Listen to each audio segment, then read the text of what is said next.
Welcome to Nandi Hills.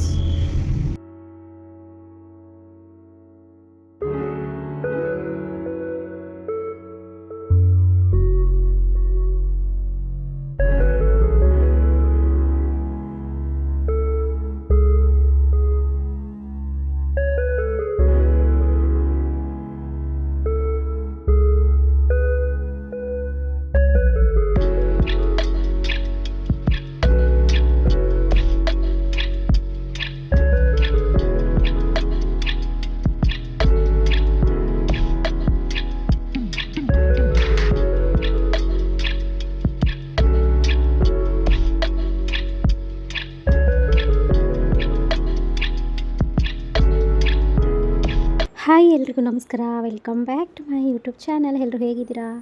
So guys, ಹಿಂದಿನ ವೀಡಿಯೋದಲ್ಲಿ ನಾನು ಪಾರ್ಟ್ 1 ವೀಡಿಯೋನ ಮಾಡಿದ್ದೆ. ಸೊ ಯುಗಾದಿ ಹಬ್ಬದ ಮಾರನೇ ದಿನ ನಾನ್ ವೆಜ್ ಊಟ ಎಲ್ಲನೂ ಮಾಡಿ ಸ್ವಲ್ಪ ಡೈಲಿ ಬ್ಲಾಗ್ನ ಅಪ್ಲೋಡ್ ಮಾಡಿದ್ದೆ. ಸೊ ಹಾಗೆಯೇ ಪಾರ್ಟ್ 2 ಅಲ್ಲಿ ನಾವು ಎಲ್ಲಿಗೆ ಹೋಗಿದ್ವಿ ಏನೋ ಅಂತ ಶೇರ್ ಮಾಡ್ತೀನಿ ಅಂತ ಕೂಡ ಹೇಳಿದ್ದೆ. ಸೊ ಇವತ್ತು ಬಂದು ಸಿಂಪಲ್ಲಾಗಿ ಪ್ಲ್ಯಾನ್ ಮಾಡ್ಕೊಂಡ್ವಿ. ಯಾವುದೇ ರೀತಿ ಮುಂಚೆನೇ ಒಂದು ಪ್ಲ್ಯಾನ್ ಅಂತ ಏನಿರಲಿಲ್ಲ. ಸ್ವಲ್ಪ ಔಟ್ಸೈಡ್ ಹೋಗೋಣ ಒನ್ ಡೇ ಏನಾದರೂ ಅಂತ ಅಂದ್ಕೊಂಡು ಕೊನೆಯಲ್ಲಿ ಹೋಗ್ತಾನೆ ಎಲ್ಲಿಗೆ ಹೋಗೋದು ಅಂತ ಗೆಸ್ ಮಾಡ್ಕೊಂಡು ಹೋಗಿದ್ದಾಯಿತು. ಏಕೆಂದರೆ ಮನೇದು ಯಾವುದೇ ರೀತಿ ಪ್ಲ್ಯಾನ್ ಇರಲಿಲ್ಲ. ಸೊ ಕಾರ್ ಹತ್ತಿದ ಮೇಲೇ ಪ್ಲ್ಯಾನ್ ಆಗಿದ್ದಂಥದ್ದು ನಮ್ಮದು. ಹಾಗೆ ಹೋಗ್ತಾನೆ ಆಗೋ ಈಗೋ ಅಂತೂ ಪ್ಲ್ಯಾನ್ ಮಾಡಿದ್ದಾಯಿತು. ಸೊ ಹಾಗೆಯೇ ಇನ್ನು ಅಮ್ಮ ಬಂದು ಏನಿರುತ್ತೆ ಈಶಾ ಫೌಂಡೇಶನ್ನ ನೋಡಿರಲಿಲ್ಲ. ಅಂದರೆ ಅಲ್ಲಿಗೆ ಒಂದು ಸತಿನೂ ಹೋಗಿಲ್ಲ ಅಂತ ಹೇಳ್ತಿತ್ತಮ್ಮ. ಸೊ ಇನ್ನೇನು ಮಾಡೋಕ್ಕಾಗತ್ತೆ, ಅಲ್ಲಿಗೆ ಹೋಗೋಣ ಅಂತ ಪ್ಲ್ಯಾನ್ ಆಯಿತು. ಹಾಗೆಯೇ ಅದು ಹೇಗಿದ್ದರೂ ಸಂಜೆ ಟೈಮ್ ಹೋದರೆ ಲೈಟಿಂಗ್ಸ್ ಎಲ್ಲ ಚೆನ್ನಾಗಿರುತ್ತೆ. ಸೊ ಅಷ್ಟರೊಳಗಡೆ ಬೆಳಗ್ಗೆಯಿಂದ ಸಂಜೆ ತನಕ ಟೈಮ್ ಸ್ಪೆಂಡ್ ಮಾಡೋ ಥರ ಎಲ್ಲಾದರೂ ಹೋಗೋಣ ಅಂತ ಅಂದ್ಕೊಂಡ್ವಿ. ಸೊ ಇನ್ನು ನಂದಿ ಹಿಲ್ಸ್ಗೆ ಹೋದರೆ ಬೆಟರ್, ಅಲ್ಲಿಂದ ಅಲ್ಲಿಗೆ ಹತ್ತಿರ ಆಗುತ್ತೆ, ಅಂದವೇ ಅದೇ ರೀತಿ ಹೋಗ್ಬೋದು ಅದೇ ದಾರಿಲಿ ಅಂತ ಅಂದ್ಕೊಂಡು ಫಸ್ಟು ನಂದಿ ಹಿಲ್ಸ್ನ ಪ್ಲ್ಯಾನ್ ಮಾಡಿದ್ದಾಯಿತು. ಸೊ ಅಲ್ಲೆಲ್ಲ ಸುತ್ತಾಡಿಕೊಂಡು ನಾವು ಟೈಮ್ನೆಲ್ಲ ಮ್ಯಾನೇಜ್ ಮಾಡೋದ್ರಲ್ಲಿ ಸೇಮ್ ಅದೇ ಟೈಮಿಂಗ್ಸ್ ಬರುತ್ತೆ. ಸಂಜೆ ಹೋದರೆ ನಂದಿ ಹಿಲ್ಸ್ನ ಬಿಟ್ಟು ಸಂಜೆ ಈಶಾ ಫೌಂಡೇಶನ್ಗೆ ಹೋದರೆ ಲೈಟಿಂಗ್ಸ್ ಎಲ್ಲ ತುಂಬ ಚೆನ್ನಾಗಿರುತ್ತೆ ನೋಡಲಿಕ್ಕೆ ಅಂತ ಹೇಳಿಬಿಟ್ಟು ಹೊರಟಿದ್ದಾಯಿತು. ಹಾಗೆಯೇ ಇನ್ನು ನಂದಿ ಹಿಲ್ಸ್ಗೆ ನಾನು ಬಂದಿದ್ದು 3ನೇ ಸತಿ ಹೋಗ್ತಿರೋದು, ಓಕೆನಾ. ಹಾಗೆಯೇ ಈಶಾ ಫೌಂಡೇಶನ್ಗೆ ಇದು ಸೆಕೆಂಡ್ ಟೈಮ್ ಹುಡುಗರು ನಾವೆಲ್ಲ ಹೋಗ್ತಿರೋದು. ಹಾಗೆ ನಂದಿ ಹಿಲ್ಸ್ಗೆ ಹೋಗ್ತಿರೋದು ಇದೊಂಥರ ಸ್ಪೆಷಲ್ ಅಂತಲೇ ಹೇಳ್ಬೋದು. ಇನ್ನೊಂದು ಸೀಕ್ರೆಟ್ ವಿಷಯನೂ ಕೂಡ ಇದೆ. ಅದೇನು ಅಂತ ನಾನು ನಂದಿ ಹಿಲ್ಸ್ಗೆ ಹೋದ್ಮೇಲೆ ನಾನು ರಿವೀಲ್ ಮಾಡ್ತೀನಿ, ಓಕೆನಾ.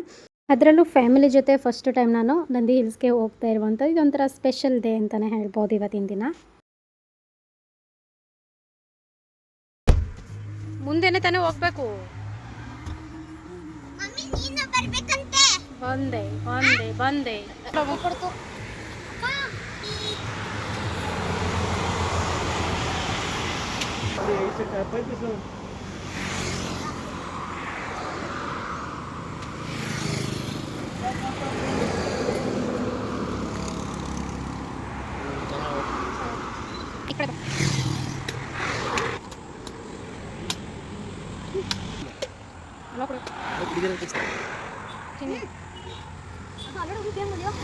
ಒಳ್ಳೆ BMW.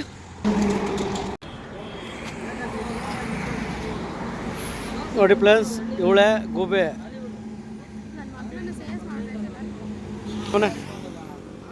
ತಡ್ಕೊಯ್ದ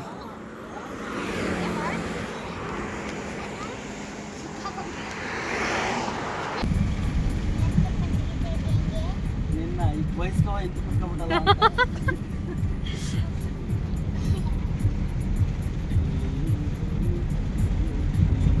ಇನ್ನು ಇವಾಗೆಲ್ಲ ಸಮ್ಮರ್ ಟೈಮ್ ಇರೋದ್ರಿಂದ ಸ್ವಲ್ಪ ಏನಾದರೂ ತಣ್ಣಗೆ ಕುಡಿಬೇಕು ಅಂತ ಅನ್ನಿಸ್ತಾ ಇರುತ್ತೆ.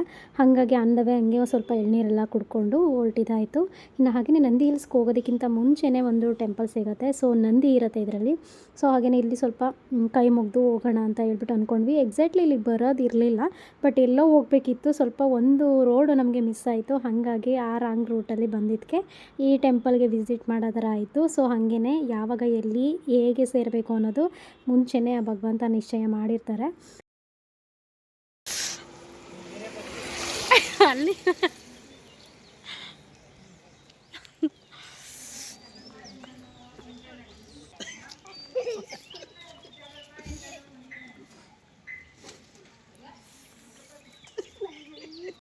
ಇನ್ನು ಇಲ್ಲೆಲ್ಲ ದರ್ಶನ ಎಲ್ಲ ಮಾಡಿಕೊಂಡು ಹೊರಟಿದ್ದಾಯಿತು. ಹಾಗೆಯೇ ಇನ್ನು ಹೋಗ್ತಾ ಏನಿರುತ್ತೆ ಫುಲ್ಲು ಅದೊಂದು ವ್ಯೂ ನೋಡೋದಕ್ಕೆ ಒಂಥರ ಚೆಂದ ಇರುತ್ತೆ. ಸೊ ಬೆಟ್ಟದ ಮೇಲೆ ಹೋಗ್ತಾ ಹೋಗ್ತಾ ಏನಂತಾರೆ ಅದು ಪ್ರಕೃತಿಯ ಸೌಂದರ್ಯನ ತುಂಬಾ ಎಂಜಾಯ್ ಮಾಡ್ಬೋದು. ಅದರಲ್ಲೂ ಮಾರ್ನಿಂಗ್ ಬೆಳಗಿನ ಜಾವ ಹೋದ್ರಂತೂ ತುಂಬಾ ಚೆನ್ನಾಗಿರುತ್ತೆ ಅಲ್ಲಿನ ಸುತ್ತಮುತ್ತ ಇರುವಂಥ ವ್ಯೂ ನೋಡೋದಕ್ಕೆ. ಸೊ ಹೋದ್ಸಲೆಲ್ಲ ಹೋಗಿದ್ದಾಗ ಮಾರ್ನಿಂಗ್ ಟೈಮೇ ಹೋಗಿದ್ವಿ. ಸೊ ಒಂದು 6:30 ಒಳಗಡೆ ಎಲ್ಲ 6 ಗಂಟೆ ಒಳಗಡೆ ಎಲ್ಲ ನಾವು ನಂದಿ ಹಿಲ್ಸಲ್ಲಿದ್ವಿ. ಸೊ ಈ ಸಲ ನಮಗೆ ಪ್ಲ್ಯಾನ್ ಏನೂ ಇರಲಿಲ್ವಲ್ಲ, ಹಾಗಾಗಿ ಸ್ವಲ್ಪ ಮಧ್ಯಾಹ್ನ ಆಗ್ತಾಯಿತ್ತು ನಾವು ಹೊರಟಾಗ. ಕರೆಕ್ಟಾಗಿ 1 ಗಂಟೆಗೆ ರೀಚ್ ಆಗಿದ್ದು ನಾವು ಅಲ್ಲಿಗೆ. 1 ಇಲ್ಲ 1:30 ಒಳಗಡೆ ರೀಚ್ ಆದ್ವಿ. ಸೊ ಹಾಗೆಯೇ ನಾನು ಹೋಗ್ತಾನೆ ರಿಷು ಮತ್ತು ಮೋಕ್ಷಿಗೆಲ್ಲ ಅಲ್ಲಿ ಸ್ವಲ್ಪ ಸುತ್ತಮುತ್ತ ಎಲ್ಲನೂ ತೋರಿಸ್ಕೊಂಡು ಹೋಗ್ತಾ ಇದ್ದೆ. ನಂದಿ ಹಿಲ್ಸ್ ವಾಹನ ನಿಲುಗಡೆ.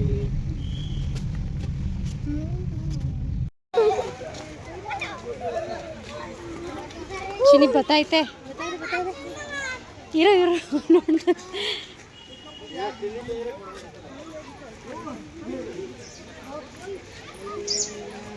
ಓಡ್ ಬಂದ್ಬಿಟ್ರಿ ಇವರು. ಬಾರೋ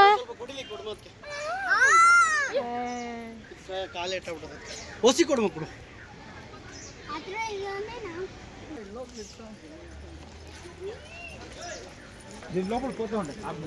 ಕೆಳಗಡೆ ಹಾಕ್ಬಿಡು, ಕೆಳಗಡೆ ಅಲ್ಲೇ ಹಾಕ್ಬಿಡು ಅಪ್ಪ.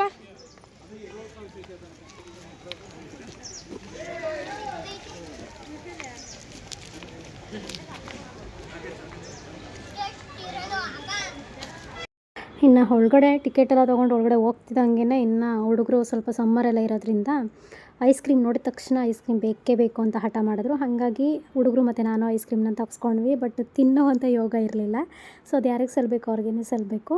ಸೊ ಮೋಕ್ಷಿ ಒಬ್ಬನೇ ಒಂದು ಸ್ವಲ್ಪ ಐಸ್ ಕ್ರೀಮ್ನ ತಿಂದಿದ್ದಂಥದ್ದು. ಇನ್ನು ನಾನು ರಿಷು ಏನಿತ್ತು ಅದು ಮಂಕಿ ಪಾಲಾಯಿತು ಅಂತಲೇ ಹೇಳ್ಬೋದು. ಎದ್ರುಕೊಂಡು ಬೀಳಿಸ್ಬಿಟ್ವಿ ಐಸ್ ಕ್ರೀಮ್ನ. ಸೊ ಅದು ಎತ್ಕೊಂಡು ಓಡೋಗಿ ಮರದ ಮೇಲೆ ಕೂತ್ಕೊಂಡು ತಿಂತಾಯಿತ್ತು. ಸೊ ಹಿಂದೆನೇ ಬರುತ್ತೆ, ಏಕೆಂದರೆ ಅಲ್ಲಿ ಓಡಾಡೋರಿಗೆ ತುಂಬಾ ಕಷ್ಟ. ಕೈಯಲ್ಲಿ ಏನಾದರೂ ಇತ್ತು ಅಂತಂದರೆ ಹಿಂದೆನೇ ಬಂದು ನಮಗೆ ಸ್ವಲ್ಪ ಹೆದರಿಸೋ ಥರ ಆದ್ರೂ ನಾವು ಬೀಳಿಸ್ಬಿಡ್ತೀವಲ್ಲ. ಸೊ ಅವಾಗ ಎತ್ಕೊಂಡು ಮರದ ಮೇಲೆ ಓಡೋಗ್ಬಿಡುತ್ತೆ. ಸೊ ಇದೇ ಅಲ್ಲಿನ ಮಂಕಿಗಳ ಟ್ರಿಕ್ ಅಂತಲೇ ಹೇಳ್ಬೋದು. ಸೊ ರಿಷು ಕೂಡ ಹಂಗೇನೆ ಎಸ್ತಾ, ನಾನು ಕೂಡ ಹಂಗೇನೆ ಬಿಸಿ ಹಾಕ್ಬಿಟ್ಟೆ ಕೆಳಗಡೆ.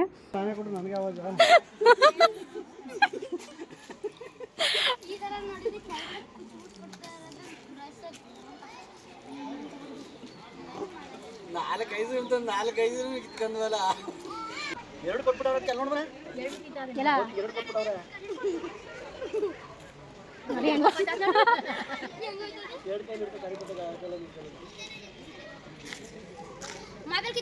ಏನ್ ಗೊತ್ತಾ, ನೆಕ್ಸ್ಟ್ ಹಿಂಗೆ ಬಂದಾಗ ಒಂದಿಷ್ಟು ಕಡಲೆಕಾಯಿನೋ ಏನೋ ತುಂಬ್ಕೊಂಡು ನೋಡ್ಬೇಕು. ಇನ್ನು ಹೋಗ್ತಾ ರಿಷು ಅಂತೂ ಪೂರ್ತಿ ಸಪ್ಪೆ ಆಗ್ಬಿಟ್ಟ. ಏನಕ್ಕೆ ಅಂತ ಗೊತ್ತಾಗಿಲ್ಲ. ಅವನಿಗೆ ಸ್ವಲ್ಪ ಸುಸ್ತಾಗ್ತಾಯಿತ್ತು ಮತ್ತು ವಾಮಿಟ್ ಬಂದ ಥರ ಆಗ್ತಾಯಿತ್ತು ಅಂತ ಹೇಳ್ತಾ ಇದ್ದ. ಸೊ ಹಂಗಾಗಿ ಅವನ ಮೆಟ್ಲು ಹತ್ಸೋದು ಬೇಡ ಅಂತ ಹೇಳ್ಬಿಟ್ಟು ನಾವು ಮೇನ್ ರೋಡಲ್ಲಿ, ಅಂದರೆ ರೋಡ್ ಇರುತ್ತಲ್ಲ, ರೋಡಲ್ಲಿ ಬಂದಿಲ್ಲ. ಸೊ ಮೆಟ್ಲು ಹತ್ಕೊಂಡು ಬಂದರೆ ಬೇಗ ಹೋಗ್ಬೋದಲ್ಲ. ಹತ್ತುವಾಗ ತುಂಬ ಕಷ್ಟ ಇರುತ್ತೆ ಮೆಟ್ಲು ಬಂದು. ಸೊ ಹಾಗೆ ಇಳಿಯುವಾಗ ತುಂಬ ಇಳಿಮುಖವಾಗಿರುತ್ತಲ್ಲ, ಬೇಗ ಇಳಿದ್ಬಿಡ್ಬೋದು. ಅಷ್ಟು ನಮಗೆ ಸ್ಟ್ರೆಸ್ ಅಂತ ಅನಿಸಲ್ಲ. ಹಾಗಾಗಿ ಹತ್ತುವಾಗ ತುಂಬಾ ಕಷ್ಟ ಆಗ್ತಾಯಿತ್ತು ಅಂತ ಅವನ್ನ ಎತ್ಕೊಂಡು ಬಂದಿದ್ದಾಯಿತು.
ಯಾವಾಗ ಬಂದಿದೆ ಫಸ್ಟ್ ಟೈಮ್ ದೇವಸ್ಥಾನಕ್ಕೆ? ನಾವ್ಯಾವಾಗ ಬಂದಿದ್ದೋ? ಮದುವೆಗಿನ ಮುಂಚೆ ಬಂದಿದ್ದು. ಗೈಸ್ ಏನು ಗೊತ್ತಾ, ಲವ್ ಮಾಡ್ತಿದ್ದಾಗ ಬಂದಿರೋದು. ನಮ್ಮ ಮಮ್ಮಿಗೆ ಗೊತ್ತಿಲ್ಲದೆ ಬಂದಿರೋದು. ನಿಮ್ಮ ಮಮ್ಮಿಗೆ ಗೊತ್ತಿದ್ದಂಗೆ ಎದಾಗ ಬಂದಿದ್ದೀರಿ ನಾನು. ನಮ್ಮಮ್ಮಗೆ ಗೊತ್ತಿರಲಿಲ್ಲ ಆವಾಗ ಈ ದೇವಸ್ಥಾನಕ್ಕೆ ಒಂದ್ಸಲ ಬಂದು ಮದುವೆಗಿಂತ ಮುಂಚೆ ಬಂದು ಹೋಗಿದ್ದು. ಇನ್ನು ನಮ್ಮಮ್ಮಗೆ ಅರ್ಥ ಆಗ್ತಾ ಇಲ್ಲ. ಇನ್ನು ಹಾಗೆಯೇ ನಂದಿ ಹಿಲ್ಸು ಅಂದರೆ ನಂದಿ ಬೆಟ್ಟದ ಮೇಲೆ ನಾನೊಂದು ವಿಷಯನ ಸೀಕ್ರೆಟ್ನ ರಿವೀಲ್ ಮಾಡ್ತೇನೆ ನಿಮ್ಮ ಜೊತೆ ಅಂತ ಹೇಳಿದ್ದೆ. ಸೊ ಎಸ್ ಹೌದು, ನಾನು ಮತ್ತು ನವೀನ ಏನಿದ್ದಾರೆ ನನ್ನ ಹಸ್ಬೆಂಡು, ಸೊ ಲವ್ ಮಾಡುವಂಥ ಟೈಮ್ನಲ್ಲಿ ಅಂದರೆ ನಾವಿಬ್ಬರು ತುಂಬಾ ಇಷ್ಟಪಟ್ಟಿದ್ವಿ ಆ ಟೈಮ್ನಲ್ಲಿ. ಸೊ ಇಲ್ಲಿಗೆ ನಂದಿ ಹಿಲ್ಸ್ಗೆ ಬಂದಿದ್ದಂಥದ್ದು ಅದೊಂಥರ ಮೆಮೊರೇಬಲ್ ಡೇ ಅಂತಲೇ ಹೇಳ್ಬೋದು. ಸೊ ಅವಾಗ ಬಂದಿದ್ದಕ್ಕೆ ನೆಕ್ಸ್ಟ್ ಟೈಮ್ ನಾವಿಬ್ಬರು ಜೋಡಿಯಾಗಿ ಬಂದಿದ್ದೆ ಫ್ಯಾಮಿಲಿ ಸಮೇತ ಇವತ್ತು ಅಂತಲೇ ಹೇಳ್ಬೋದು. ಸೊ ನಾನು ಸಿಂಗಲ್ ಅಂದರೆ ನಾನು ಫ್ರೆಂಡ್ಸ್ ಜೊತೆ ಬಂದಿದ್ದೀನಿ, ಬಟ್ ನಾನು ಮತ್ತು ನವೀನ ಮತ್ತು ಮಕ್ಕಳು 3 ಜನ ಬಂದಿದ್ದಂಥದ್ದು ಇವತ್ತೇ ಫಸ್ಟ್ ಟೈಮ್ ಅಂತಲೇ ಹೇಳ್ಬೋದು. ಇದೊಂಥರ ಮೆಮೊರಿಯಬಲ್ ಡೇ ಆಗಿ ಉಳ್ಕೊಳ್ಳುತ್ತೆ. ಹಾಗಾಗಿ ಆದಷ್ಟು ಕ್ಲಿಪ್ಪಿಂಗ್ಸ್ಗಳನ್ನ ಈ ವಿಡಿಯೋದಲ್ಲಿ ನಾನು ಆ್ಯಡ್ ಮಾಡ್ತಾ ಹೋಗಿದ್ದೀನಿ. ಅದೊಂಥರ ನೋಡಲಿಕ್ಕೆ ತುಂಬಾ ಚೆನ್ನಾಗಿರುತ್ತೆ ಒಂದಲ್ಲ ಒಂದು ಟೈಮ್ ಕೂಡ. ಸೊ ಹಾಗಾಗಿ ಅದೆಲ್ಲ ಮೆಮೊರಿಯಬಲ್ಲಾಗಿ ಉಳ್ಕೋಬೇಕು ಅನ್ನೋದು ನನ್ನ ಆಸೆ ಕೂಡ. ಇನ್ನು ಹಾಗೆಯೇ ರಿಶು ಹೋಗೋವಾಗ ಪೂರ್ತಿ ಸುಸ್ತಾಗಿದ್ದೆ. ಇದೇ ಮೆಟ್ಲಲ್ಲಿ ನಾನು ನವೀನ ಎತ್ಕೊಂಡು ಹೋಗಿದ್ವಿ ಮೇಲ್ಗಡೆ. ಇನ್ನು ಇಳಿಬೇಕಾದ್ರೆ ತುಂಬ ಎನರ್ಜೆಟಿಕ್ಕಾಗಿ ಇಳ್ದ ಅಂತಲೇ ಹೇಳ್ಬೋದು. ಸೊ ಅಲ್ಲಿ ಮೇಲೆ ಹೋದ್ಮೇಲೆ ಸ್ವಲ್ಪ ಅದು ಇದು ಎಲ್ಲ ಕೂಡಿಸಿದ್ದಾಯಿತು. ಮತ್ತು ಸ್ವಲ್ಪ ಮಾವಿನಕಾಯಿ ಅಂದರೆ ತುಂಬ ಇಷ್ಟ ಅವನಿಗೆ, ಅದನ್ನೆಲ್ಲ ಕೊಡಿಸಿ ಸ್ವಲ್ಪ ಏನಿರುತ್ತೆ ಮೇಲ್ಗಡೆ ಸ್ವಲ್ಪ ಸ್ನ್ಯಾಕ್ಸ್ ಎಲ್ಲ ಆ ಥರ ಈ ಥರ ಎಲ್ಲ ಕೊಡಿಸಿದಾದ್ಮೇಲೆ ಸ್ವಲ್ಪ ಸ್ಟಡಿ ಆದ ಅಂತಲೇ ಹೇಳ್ಬೋದು. ಸೊ ಆರಾಮ್ಸೆ ಪರವಾಗಿಲ್ಲ ಅನ್ನೋ ಥರ ಬೆಟರ್ ಆದ. ಹಾಗೆಯೇ ಕೆಳಗಡೆಯಿಂದ ಮೇಲ್ಗಡೆ ಹೋಗ್ಲಿಕ್ಕೆ ಕೂಡ ಆ ರೋಡಿಂದನೇ ಸ್ವಲ್ಪ ಬಸ್ ಎಲ್ಲ ಅವೈಲೇಬಲ್ ಇರುತ್ತೆ. ಸೊ ನಾವು ಬಸ್ ಏನು ಬೇಡ ಅಂತ ಮೆಟ್ಲತ್ಕೊಂಡು ಹೋಗಿದ್ದು. ಏನಕ್ಕಂದರೆ ಬಸ್ಸಲ್ಲಿ ಹೋದ್ರೆ ಏನೂ ನೋಡಲಿಕ್ಕಾಗಲ್ಲ, ಬಸ್ಸಲ್ಲಿ ಒಳಗಡೆ ಕೂತ್ಕೊಂಡು ಅಷ್ಟೇ ವ್ಯೂನ ಎಂಜಾಯ್ ಮಾಡಬೇಕು ಸುತ್ತಮುತ್ತನ. ಸೊ ಹಂಗಾಗಿ ಸ್ವಲ್ಪ ಮಕ್ಳ ಜೊತೆ ಆಟ ಆಡ್ಕೊಂಡು ಮಾತಾಡ್ಕೊಂಡು ಈ ರೀತಿ ಸುಸ್ತಾದರೂ ಪರವಾಗಿಲ್ಲ ಅನ್ನೋ ಥರ ಕರ್ಕೊಂಡೋದ್ರೆ ಅವರು ಕೂಡ ಖುಷಿ ಪಡ್ತಾರೆ, ನೋಡ್ತಾರೆ ಸುತ್ತಮುತ್ತ ಏನಿರುತ್ತೆ ಅಂತ ತಿಳ್ಕೊತಾರೆ, ನಮಗೂ ಕೂಡ ಒಂಥರ ಎಂಜಾಯ್ ಸಿಗುತ್ತೆ ಅಂತ ಹೇಳಿಬಿಟ್ಟು. ಸೊ ಬಸ್ ಏನು ನಾವು ತೊಗೊಂಡಿಲ್ಲ, ಸೇಮ್ ಮೆಟ್ಲು ಹತ್ಕೊಂಡೇ ಹೋಗಿದ್ದಾಯಿತು. ಇನ್ನು ಹಾಗೆಯೇ ಆನ್ ದ ವೇ ಬರ್ತಾ ಅಂತೂ ಎಷ್ಟು ಮಂಕಿಗಳಿದೆ ಅಂತಂದರೆ ಸಿಕ್ಕಾಪಟ್ಟೆ ಮಂಕಿಗಳಿದೆ. ಸೊ ಆದಷ್ಟು ನಮ್ಗೆ ಅನಿಸಿದ್ದು ಏನಪ್ಪ ಅಂತ ಅಂದರೆ ಮುಂಚೆನೇ ನಮಗೆ ಸ್ವಲ್ಪ ಈ ಥರ ಎಲ್ಲ ಹೋಗೋದಿತ್ತು ಅಂತ ಗೊತ್ತಿದ್ದರೆ ಪ್ಲ್ಯಾನ್ ಇದ್ದಿದ್ದರೆ ಸ್ವಲ್ಪ ಏನಾದ್ರೂ ಸ್ನ್ಯಾಕ್ಸ್ ತೊಗೊಂಡು ಈ ರೀತಿ ಹೋಗ್ತಾ ಬರ್ತಾ ಇರೋ ಟೈಮ್ಗಳಲ್ಲಿ ಸ್ವಲ್ಪ ಮಂಕಿಗಳೇನಿರುತ್ತೆ ಅದು ಗುಂಪೇ ಬಂದ್ಬಿಡುತ್ತೆ ಒಂದು ಸತಿ. ಸೊ ಅಲ್ಲೆಲ್ಲ ಹಾಕಿ ಬರ್ಬೋದಿತ್ತು. ಏಕೆಂದರೆ ಎಲ್ಲೆಲ್ಲೋ ಖರ್ಚು ಮಾಡ್ತೀವಿ, ಏನೇನೋ ಮಾಡ್ತೀವಂತೆ, ಸೊ ಯಾರ್ಯಾರಿಗೋ ಮಾಡ್ತೀವಂತೆ. ಸೊ ಈ ಥರ ಮೂಕ ಪ್ರಾಣಿಗಳಿಗೆ ಮಾಡಿದ್ರೆ ಅದ್ರ ಪುಣ್ಯ ಏನಾದರೂ ನಮಗೆ ಸಿಗುತ್ತಲ್ವ. ಸೊ ಹಂಗಾಗಿ ನಮ್ಗೆ ಆಮೇಲೆ ಫ್ಲ್ಯಾಶ್ ಆಯ್ತದು, ಬಟ್ ಬೇಜಾರಂತೂ ಆಯಿತು. ಏಕೆಂದರೆ ನಮ್ಮ ಹತ್ರ ಇರುವಂಥ ಸ್ನ್ಯಾಕ್ಸ್ಗಳು ಬಿಸ್ಕೆಟು ಮತ್ತು ಬನಾನಾ ಮತ್ತು ಏನೇನಿರುತ್ತೋ ಅದನ್ನೆಲ್ಲ ಹಾಕಿದ್ದಾಯಿತು. ಎಷ್ಟೇ ಹಾಕಿದರೂ ಪಾಪ ಅದಕ್ಕೆ ಸಾಲಲ್ಲ. ಏಕೆಂದರೆ ಹೋಗ್ತಾ ಬರ್ತಾ ಇರೋರು ಆಲ್ಮೋಸ್ಟ್ ಜನಗಳೇನಿರ್ತಾರೆ ಎಲ್ಲರೂ ಕೂಡ ಹಾಕ್ತಿರ್ತಾರೆ. ಸೊ ಎಷ್ಟೇ ಹಾಕಿದರೂ ಅವಕ್ಕೆ ಸಾಲಲ್ಲ. ಏಕೆಂದರೆ ಒಂದು ಟೈಮ್ ನಾವು ಕೊಡ್ಬೋದು, 3 ಟೈಮು ಅವಕ್ಕೆ ಕೊಡೋಕ್ಕಾಗಲ್ಲ ಅಲ್ವಾ. ಸೊ ಆದಷ್ಟು ಈ ಸಮ್ಮರ್ ಟೈಮಲ್ಲಿ ಯಾರೇ ಈ ಥರ ಬೆಟ್ಟಗಳಿಗೆ ಗುಡ್ಡಗಳಿಗೆ ಅಥವಾ ಬೇರೆ ಯಾವುದೇ ಒಂದು ಮಂಕಿಗಳಿರುವಂಥ ಪ್ರಾಣಿ ಪಕ್ಷಿಗಳಿರುವಂಥ ಕಡೆ ಹೋದಾಗ ಆದಷ್ಟು ನಿಮ್ಮ ಕೈಲಾದಷ್ಟು ನೀರು ಅಥವಾ ಸ್ನ್ಯಾಕ್ಸ್ ಅಥವಾ ಏನಾದ್ರೂ ತೊಗೊಂಡೋಗಿ ಹಾಕಿದರೆ ತುಂಬಾ ಅವು ನೆಮ್ಮದಿಯಿಂದ ತಿನ್ನುತ್ತೆ. ಸೊ ಅದೇ ಒಂಥರ ನಮಗೆ ಒಂದು ಪುಣ್ಯ, ಒಂದು ಸಮಾಧಾನ ಅಂತಲೇ ಹೇಳ್ಬೋದು.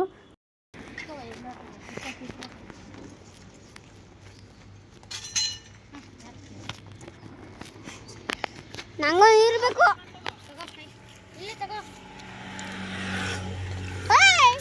ನನಗಾಕು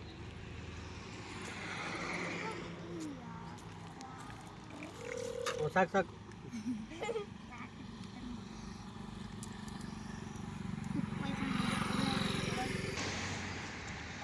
ಮಮ್ಮಿ ತರ ಇರು ಸುಮ್ಮನೆ.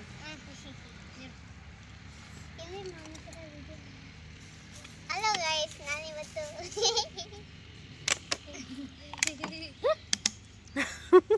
ಚೆನ್ನಾಗಿ ಕಲ್ಸಿದೀಯ ಮಾತ್ರ.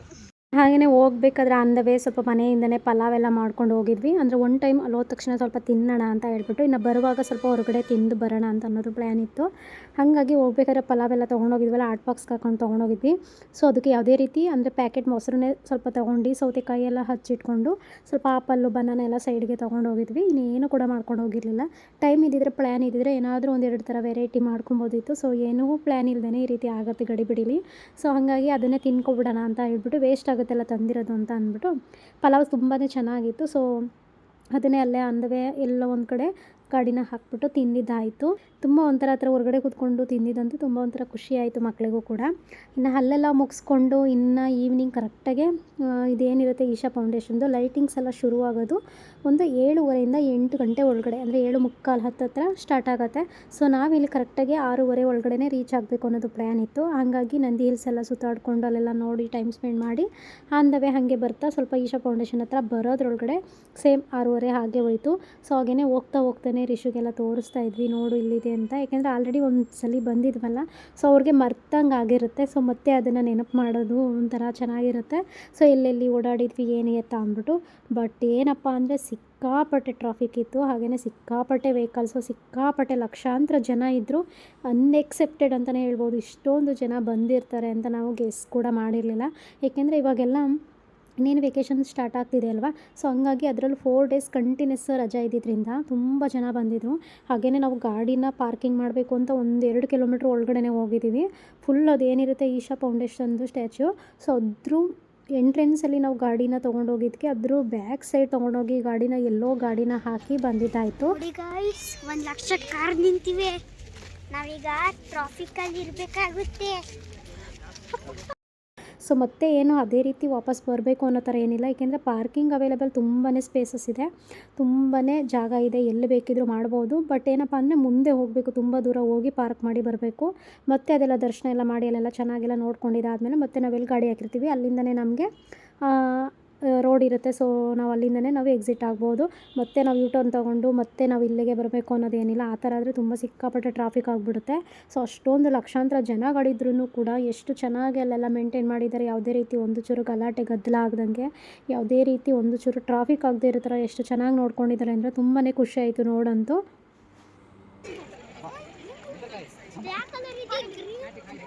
ನಿಂತ್ಕಲ್ಲ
Intensity peaked, he became utterly still. People saw that he was experiencing dimensions that no one had ever known or able to fathom. His ecstasy and intensity allowed him to transcend his physical form. Witnessing an individual human in union with the cosmos, they call him a yogi.